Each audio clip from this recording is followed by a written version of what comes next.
കോടമ്പളൂർ ഗ്രാമപഞ്ചായത്തിൽ ICDSന്റെ ആഭിമുഖ്യത്തിൽ ഭിന്നശേഷി കലോത്സവം സംഘടിപ്പിച്ചു. ഇതോടൊപ്പം ഇതേ വേദിയിൽ വെച്ച് ന്യൂട്രീഷൻ ദിനാചരണവും ബോധവൽക്കരണ ക്ലാസും അനീമിയ സ്ക്രീനിംഗും നടത്തി. This news sponsored by Bioplus Madikai ജൈവവളം. കോൺടാക്ട് 8547977188 8547349188. 2025-26 വാർഷിക പദ്ധതിയുടെ ഭാഗമായാണ് കോടമ്പളൂർ ഗ്രാമപഞ്ചായത്തിൽ ICDS ഭിന്നശേഷി കലോത്സവം സംഘടിപ്പിച്ചത്. ബേളൂർ അട്ടേങ്ങാനത്തെ പഞ്ചായത്ത് ഓഫീസ് കാര്യാലയത്തിന്റെ അങ്കണത്തിൽ വെച്ച് നടത്തിയ പരിപാടിയുടെ ഭാഗമായി പോഷൺ മാഹിന്റെ ഭാഗമായുള്ള ന്യൂട്രീഷൻ ദിനാചരണവും ബോധവൽക്കരണ ക്ലാസും അനീമിയ സ്ക്രീനിംഗും നടന്നു.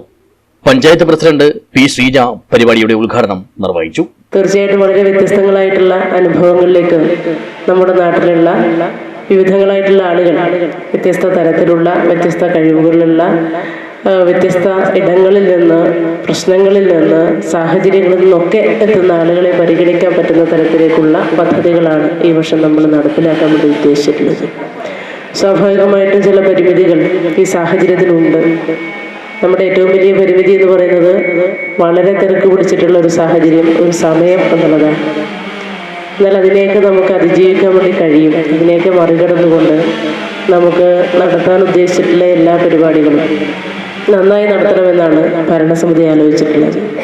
ചടങ്ങിൽ panchayat vice president P. Damodaran അധ്യക്ഷനായി. ക്ഷേമകാര്യ സ്റ്റാൻഡിംഗ് കമ്മിറ്റി ചെയർമാൻ ഗോപാലകൃഷ്ണൻ, വികസനകാര്യ സ്റ്റാൻഡിംഗ് കമ്മിറ്റി ചെയർപേഴ്സൺ ശൈലജ, ആരോഗ്യ standing committee chairperson Jayashree, panchayat അംഗങ്ങളായ സൂര്യ, ബിന്ദു, കുഞ്ഞികൃഷ്ണൻ, ബാലകൃഷ്ണൻ, രാജീവൻ, ഗോപി, ആസൂത്രണ സമിതി RP രാമചന്ദ്രൻ മാഷ് എന്നിവർ ആശംസകൾ നേർന്നു. ICDS സൂപ്പർവൈസർമാരായ KA മിനി സ്വാഗതവും PV ജയന്തി നന്ദിയും പറഞ്ഞു.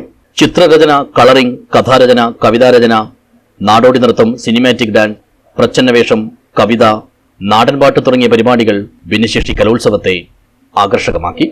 ഒപ്പം പോഷക സമൃദ്ധമായ വിഭവങ്ങളുടെ പ്രദർശനവും ആരോഗ്യ ബോധവൽക്കരണ ക്ലാസും ഉണ്ടായിരുന്നു. News bureau, Vellarikundu.